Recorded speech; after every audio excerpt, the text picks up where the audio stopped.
la même manière, Dieu n'aime pas les hommes déloyaux. Dieu n'aime pas les rebelles. Les rebelles, ça se chasse. La Bible dit chassez le moqueur et la paix viendra. Dans Proverbes chapitre 22, verset 10. Les moqueurs, ceux qui créent les divisions, au lieu de rassembler, ils dispersent. Parce qu'il doit être chassé. Jésus, dans Luc 22, 28 à 29, parlait de la loyauté des disciples. Que Dieu soit avec toi. Tu m'écoutes. Et qu'à quelque niveau tu te situes.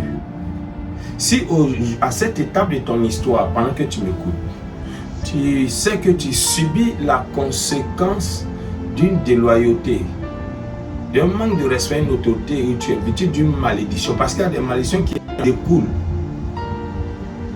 Alors, nous sommes au temps de la grâce. Va vers le trône de Dieu, va vers la croix de Dieu dans la prière, sincèrement. Et répands-toi. Et si possible, Jésus dit, c'est ton frère, va vers ce leader et fais la paix. Parce que la Bible dit, la mesure que tu aurais utilisée, c'est cette même mesure qu'on utilisera pour toi. Également, si toi, tu n'es pas dans ce cas quelqu'un qui subit la conséquence, mais tu es une personne, tu es comme Jacob, tu travailles avec quelqu'un mais qui abuse, qui t'exploite, te surexploite. Sois intègre. Continue de l'honorer. Fais comme David qui avait l'occasion de mettre un terme à sa vie, à sa fuite, de mettre un terme à la souffrance que Saül, le roi, l'imposait. Quand vous lisez la Bible, vous voyez que en réalité, David méritait mieux le sort que Saül lui avait infligé. 40 jours, ce géant philistin Goliath défiait Israël. L'armée était présente et le roi était présent. Personne n'avait à relever ce défi. Un jeune homme que Dieu a choisi, il vient, il tue le géant. Je crois qu'on devait lui rendre hommage, un hommage national, les honneurs. Mais en lieu et place de l'honneur, qu'est-ce qu'il a reçu? Le roi voulait mettre, il a mis sa tête à prix, il voulait le faire tuer. Mais David, lorsque dans ces cavernes, l'un a dit, voici l'occasion, tue le roi. Il a dit, loin de moi, je ne porterai pas la main à loin de l'Éternel. Il a continué à servir. Quand nous lisons les Écritures, il a dit même qu'à un moment donné de l'histoire, le roi avait un esprit mauvais, mais c'est David qui jouait là. Ah, et puis l'esprit s'est calmé. Mais regardez la fin de David, comment après ce combat, comment Dieu a tranché entre Saül et David. La loyauté se paye. Quand tu es loyal, Dieu t'honore. Quand tu es loyal, Dieu finit toujours. Lui qui a dit qu'il est bon avec ceux qui sont bons. Il a dit, David, un homme se pie. Nous avons une grande destinée. Nous avons un grand avenir. Ne soyons pas trop pressés. Ne cherchons pas à précipiter. David cherchait lui-même à forcer son intronisation en voulant tuer le roi puis il venait au pouvoir. Non. Il attendait le temps de Dieu lui-même. Aujourd'hui, si Dieu t'a mis là, fais le bien. Là où Dieu t'a placé, fais le bien. La Bible dit en Éphésiens, serviteurs soient soumis à vos maîtres, en leur présence qu'en leur absence. Quand tu fais bien, tu t'acquiers un rang honorable devant Dieu. Ce Dieu, il est fidèle. Cette année 2025, nous avons de grandes attentes. Nous avons de grands vœux.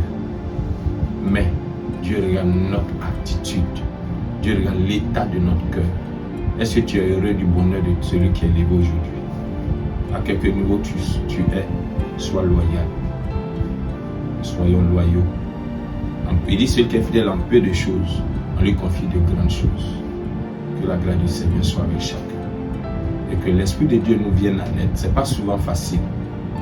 Mais si tu demeures dans la prière, tu supportes patiemment, comme dit Lamentation 3, il est bon pour le jeune homme d'attendre en silence le secours de l'Éternel.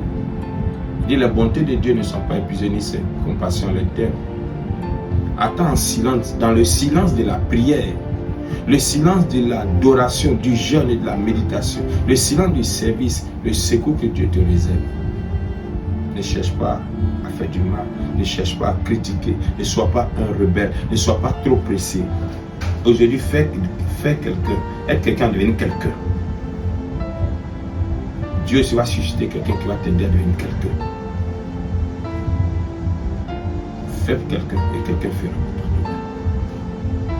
Et si tu as fait quelqu'un qui n'a pas été reconnaissant, sache une chose. La Bible dit Dieu n'est pas injuste pour oublier le travail que nous avons accompli, n'est pas injuste pour oublier le sacrifice que quelqu'un a fait. Tu seras récompensé, tu vas récolter d'une manière ou d'une autre, parce que les voies de Dieu ne sont pas nos voies. Mais peut-être là où tu crois c'est là tu dois récolter, c'est pas là, mais Dieu quelque part prépare ta récolte, ta moisson, et elle sera plus grande que ce que tu attendais. Shalom, shalom. Je veux prier pour toi et pour moi. Seigneur éternel des armées, tu cherches des hommes fidèles. L'église de Dieu aujourd'hui a besoin des hommes fidèles. Ceux qui sont loyaux. L'homme loyal, même quand les temps deviennent difficiles, il reste toujours attaché. Il ne fuit pas. Il a dit que tu étais entouré de plus de 120 disciples. Mais lorsque les soldats ont apparu, beaucoup se sont retirés. Papa, aujourd'hui, tu cherches. Et je prie pour mon frère, je prie pour ma soeur. Nos bénédictions dépendent des valeurs que nous défendons. Tu cherches des disciples. Un disciple, c'est quelqu'un qui est discipliné. Un disciple, c'est quelqu'un qui suit les règles. Un disciple, c'est quelqu'un qui respecte l'ordre établi.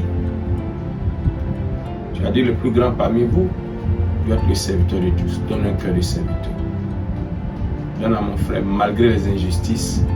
Donne à ma soeur, malgré les injustices, les abus, de continuer à servir fidèlement dans la loyauté, dans la crainte de Dieu. Non pas par la peur des hommes, mais à cause de la crainte de Dieu. Comme David a craint Dieu, d'honorer l'autorité en face. De faire fidèlement et honnêtement. Dans le bien d'autrui qu'il gère, dans le bien d'autrui qu'elle gère, qu'elle reste intègre. Et que le Seigneur, la promesse sur sa vie, s'accomplisse. Nous attendons beaucoup de toi, Seigneur. Nous attendons beaucoup de toi. Apporte-nous la pluie, et la première l'arrière-saison. Arrose la vie de mon frère, arrose la vie de ma soeur, arrose le ministère de mon frère, arrose le ministère de ma soeur. Là où quelqu'un est victime d'une injustice et l'on croit lui avoir volé, papa, remplace ces années que l'on lui a volé. Remplace son salaire qui lui a été volé, comme tu as remplacé le salaire de Jacob. Il est resté loyal. Jacob de l'Éternel m'a remplacé, mon salaire m'a donné au double. Remplace. Donne à mon frère d'oublier les années de servitude, de souffrance. Il a été aliéné, écrasé. Fais de même, ma soeur. Au nom tout puissant de Jésus. Amen. Que la paix de Dieu soit avec chacun.